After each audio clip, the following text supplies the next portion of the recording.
హరి ఓం. శ్రీ సద్గురుదేవాయ నమః. శ్రీ మలయాళ సద్గురు పరబ్రహ్మణే నమః. దేహేంద్రియాలు నశించినను ఆత్మకు నాశనము లేదని తెలుసుకొని ఉండు నిజ ఆనందమే సనాతన ధర్మముని తెలుసుకొనవలెను. దేహేంద్రియాలు నశించిపోయినా ఆత్మకు నాశనమే లేదు. ఆత్మ అంటే నేను, నాకు నాశనం లేదు. ఈ దేహేంద్రియాలు నశించిపోతాయి. నశించిపోయే దేహేంద్రియాలు నశించిపోతూ ఉన్నా ఆత్మస్వరూపుడైన నేను నాశనము లేనటువంటి సనాతనుడను అని తెలుసుకొని ఎవరైతే సుస్థిరంగా ఉండడమే నిజమైన ఆనందము.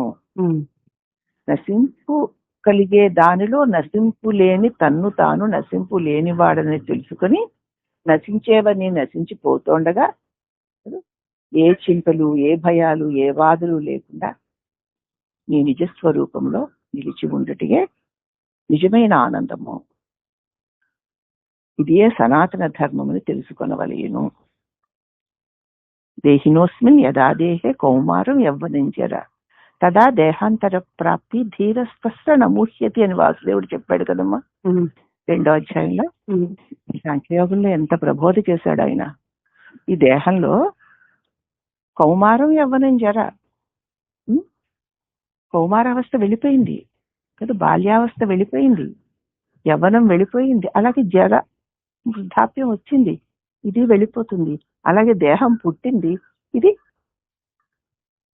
పోతుంది.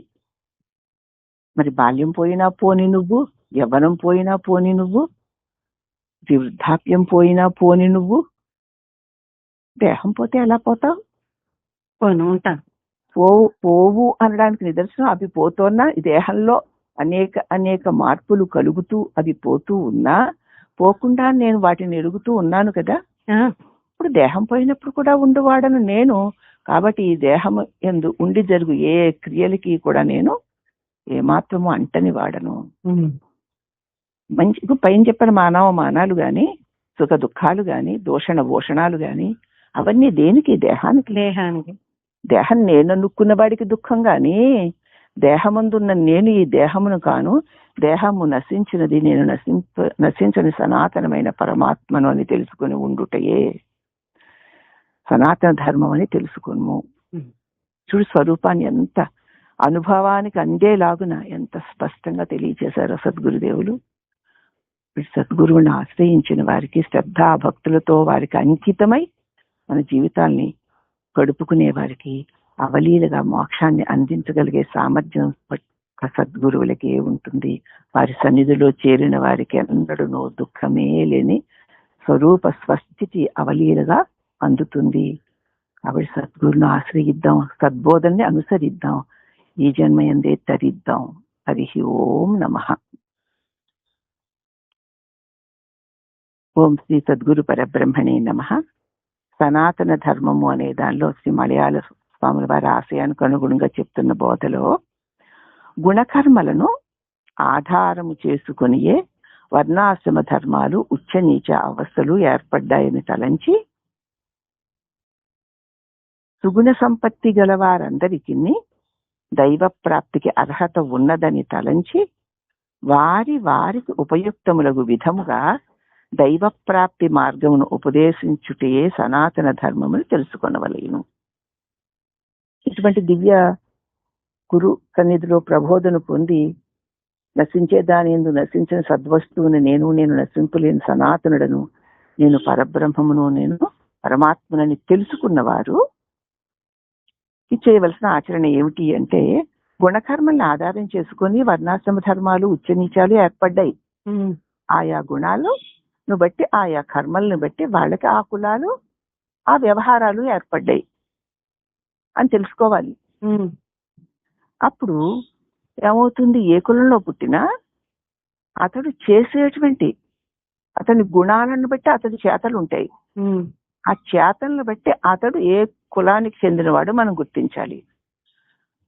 అతడు కడజాతి కులంలో పుట్టినా అతడి గుణాలు సద్గుణాలై అతడి క్రియలు మరి ఉన్నప్పుడు మరి అతడు కరజాతి వాడిలో దేహం ఉన్నను అతడు నిజమైన బ్రాహ్మణుడే కదా.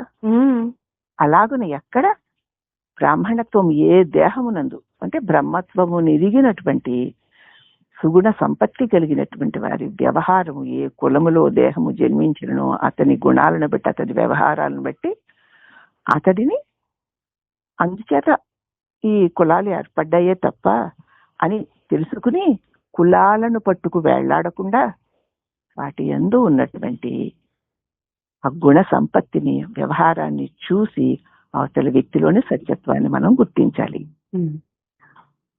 సుగుణ సంపత్తి గల వారందరికీ దైవ ప్రాప్తి.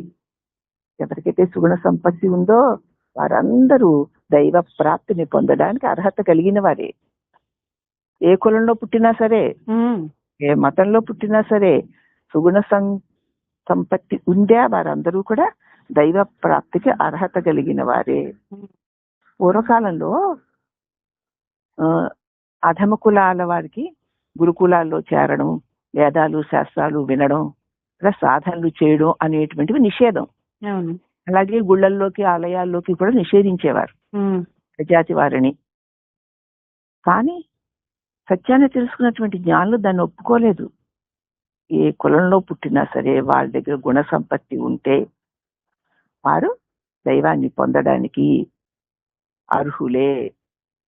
వారి కులాన్ని చూసి వారిని తక్కువ చెయ్యకూడదు అని తలంచి వారికి ఉపయుక్తములకు విధముగా వారు ఏది చెప్పితే దాన్ని చక్కగా అర్థం చేసుకుని ఆచరించగలుగుతారో ఆ పద్ధతిలో దైవ ప్రాప్తికి మార్గాన్ని ఉపదేశించడమే, వారు దైవాన్ని పొందడానికి కావలసిన మార్గాన్ని వారికి ఉపదేశించడమే సనాతన ధర్మం అని తెలుసుకొనవలెను. ఎవరైనా బోధలు చేసి గురువు దగ్గర నేర్చుకొని గురువు చెప్పినట్లు జీవిస్తూ దాన్ని మళ్ళీ తోటి వారికి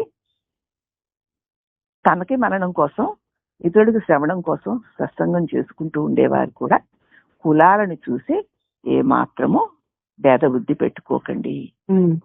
ఆ గుణాలను చూసి, వారి వ్యవహారాలను చూసి, వారి ఆసక్తిని చూసి వారిని చేరదీసి వారికి ఏది ఎలా తగునో, ఏది చేస్తే వారు దైవ ప్రాప్తి పొందుతారో ఆ పద్ధతి ప్రకారం వారికి ఉపదేశించటే నిజమైన సనాతన ధర్మము అని తెలుసుకొనవలెను అని గురుదేవులు మనకి ప్రబోధ చేస్తున్నారు. సద్గురు పరబ్రహ్మణే నమః.